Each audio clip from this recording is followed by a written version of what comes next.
afternoon. How many of you care about the environment? All right, well, I guess I don't really need to do this presentation then. But since I'm here, why don't we do it anyway? So we found this idea of station makeup because we realized that there are some issues with how we are handling our plastic waste nowadays, especially in the makeup industry, with packaging increasing, etc.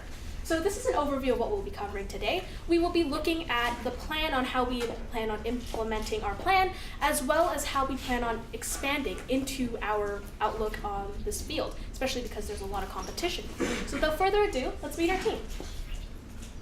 Hi, my name is Isha. I'm in grade 11. I go to Stephen Lewis Secondary School, and I love makeup so much. Hi, my name is Cora. I'm a grade 10 student at Thornhill Secondary School, and I'm very passionate about the environment. And I'm Sarah Mia, and I go to Bayview Secondary School, and I'm the founder of Station Makeup. So, let's look at our business objectives. We're here to minimize the packaging that goes into the makeup industry as a whole, starting out with our company. But we want to expand into other companies as soon as we start to establish ours.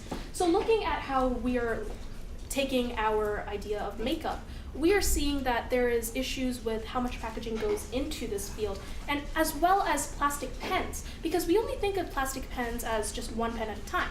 But there are multiple pens that build up, and we will expand on this later. So what exactly is our product? We are a makeup brand that is focused on sustainable packaging that sets us apart from the rest of the industry. Our mission statement is to provide high-quality makeup that is affordable, sustainable, and environmentally friendly. So now, if you see the center of this page, you'll see that there are cylindrical shaped cylinders where they will be made of molded plastic that has been melted.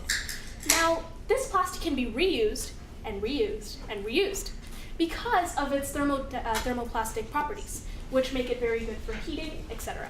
And when we look at the waste management industry, we see that 55% of waste is just thrown into landfills, and only 32% is recycled. We definitely have a long way to go, especially in the makeup packaging industry. We took a survey where we saw that 150 people had gone through 450 boxes as a whole. A small number of consumers, a large number of packaging. So we need to come up with a solution. So for our SWOT analysis, I'll be talking about the strengths and weaknesses. For our strengths, we have a clear market, and we know who our future market is going to be, and we know who our target market is, which is people who actually care about the environment. And for the weakness, the only one weakness we really have is that it will be the financial aspect, because we will need some money to get this business up and running. So our opportunities are that climate change is becoming a greater issue with every passing year, and environmental beauty and environmental products are a growing industry. Additionally, many indie beauty brands are able to get started with social media, and as social media becomes more prevalent in our society, we can jump on that train to expand. One of our greatest opportunities would be the Indie Beauty Expo that takes place every single year, where we can connect with hundreds of other businesses and investors. Some of the threats are the big brand beauty names that are at Sephora, at Ulta in the States, and some other indie beauty companies that have a greater presence online. So you may be wondering, why environmental makeup? Why care? Well, allow me to tell you. Some of the greatest beauty influencers on YouTube and on most platforms start the reviews by saying whether the product is vegan, if it is animal tested, if it is environmentally sustainable. And if it is not, they dissuade consumers from purchasing it. By adapting to these standards, we too can be part of the sustainable future our society is heading towards. If we are not part of the solution, we are part of the problem. So we decided to look at our market. And when we saw this, we got 250 responses for our survey. And we decided to sort out our users by their age, their gender, and their ethnicity. In age, we saw that it was mostly millennials and Generation Z. Then we saw that by gender, it is mostly females at 95%, but there was also still that 5% of males. Then, by ethnicity, we realized that makeup is a commonality that many people share, especially in their daily routine, because we really care about our appearance. So the two social platforms I'll be talking about is YouTube and Instagram. So how many of us here spend a lot of our time on Instagram? Well, if you're anything like me, I spend a lot of my time on Instagram watching makeup tutorials, which is exactly what I want to do for this company. And we want to make tutorials so people will know how to use our products. And an inspiring person to us was Hada Katan, because she started off her company on Instagram, and that's how she got famous, and that's exactly what we want to do. And some famous YouTubers like James Charles or Deepika Motiala post PR packages and post reviews, so they would want to be part of our company. So looking at our financials, we are asking for $50,000 with a return on investment of 15%, which will be paid back in 2 years. We are looking at our customer lifetime value, which is important, especially in makeup brands, because there's a customer loyalty that one has to make. And when we see the revisits and the plastic being reused and reused, we provide both makeup and efficient plastic in order to carry around this makeup. So this creates an 80% dependence that the customers have on us. And then the customer acquisition costs, looking at factory, looking at patents, etc., that we will invest, we're seeing $15 per customer in the 1 to 3 year range. And then costs in general, we're looking at factory costs because we're looking at a factory in Iowa, which has a space that is isolated from the rest of the community, where any processes that are made will stay within that area. And we will be partnering with Proto 3000 in order to see if there is demand for this product. So we will create a model out of biodegradable plastic in the first year. And if we realize that there is demand for this, we will continue on with our plastic idea throughout the next 2 years. So we decided to make a brief 3-year plan. Our first year will be focused on creating an image. We will be seeing how our presence on Instagram and on YouTube with our PR packages, etc., will influence our market. We're also going to make an appearance at the retail case competitions pop-up space at Ryerson University, where we can provide 50 free samples for the first 50 customers. Then we have the second year. For year 2, we'll find out more regulations of our factory in Iowa, which is where all of our packaging will be taking place. We will also be finding out about YouTubers who will gain interest in our products because they could post reviews, and since it's environmentally friendly, more people would want to be buying it. In third year, our main goal is expansion. We want to encourage other companies to join our path. And so we hope that you understand that our plan is as solid as our plastic.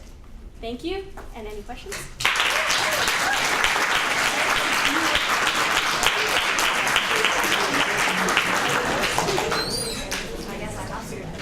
Ladies, I am so inspired by you guys. I have been a beauty Sorry, Chrissy, can we kind of listen to the question, please? I just want to commend you guys because, as a woman in business and myself, as someone who's particularly interested in the beauty industry, it's just so inspiring to see, what you guys are working on. And again, I hope you guys are tremendously successful, and I hope this takes off and you guys become the next Charlotte Tilbury. So my question, I particularly liked about your presentation and how you delved into customer acquisition. And you broke it down to cost because that is kind of what every beauty company has to really think about. But my question, because I like you guys so much, I'm going to delve a little bit deeper in your finances. That you said that it was going to cost you $15 to acquire each customer for the next 1 to 3 years, and you were asking for about $50,000 with intention to pay them back in say 2 to 3 years. And that I did some rough back of the envelope math. That brings you to 3,000 customers alone, just from with your initial investment. Now, do you think that's sufficient to carry you forward, or do you think is there anything you haven't thought about or you haven't shared with us?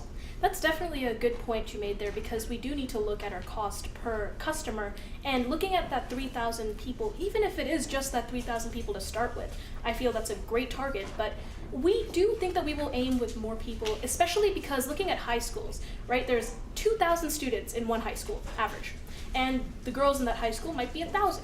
Looking at the high schools that we go to, that's 3 high schools, and that would be 3,000 students already. And we're not even taking into account post-secondary students.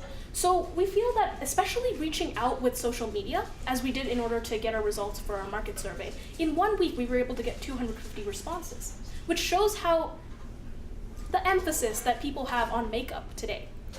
And I think it's an industry that's not going to die out. And just to add on to what she was saying, unlike more traditional methods of gaining customers in the past, social media allows for exponential growth, which is really something that can propel us forward. Even with a smaller audience, it can grow so large in a matter of days. Great, that's awesome. Good. And diving deeper into that, I think I missed it, but what's the price range of your products? Okay, yes, so good question. We are looking at the low prices because most makeup brands, since they do have this brand recognition, they charge a lot of money. We are starting out as the underdogs, but we will build up to higher prices as we gain this trust with our customers. when we look at our products, especially for that packaging, since we also sell that makeup, it's dependent on how much makeup they decide to choose. So if they choose liquid lipstick, liquid eyeliner, and we put those two together, it's not as much of a cost as if they picked 5 items and stacked them together. So in the price range within $8 to maybe even $20.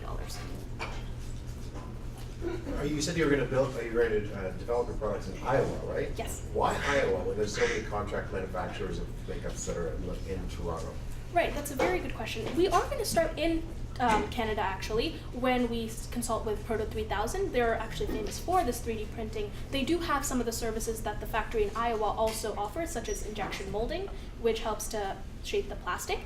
But we chose Iowa mainly because we saw some of the research in terms of the community in Iowa, where it's actually pretty desolate where the factory space is located, and that's what we're really targeting, especially in Canada because it is like a very well-populated area. We don't want other people to be influenced by whatever might happen in this factory. Though it is a safe process, we want to be precautious. Good answer. And we got a good deal on the Iowa ones. We're always looking for that.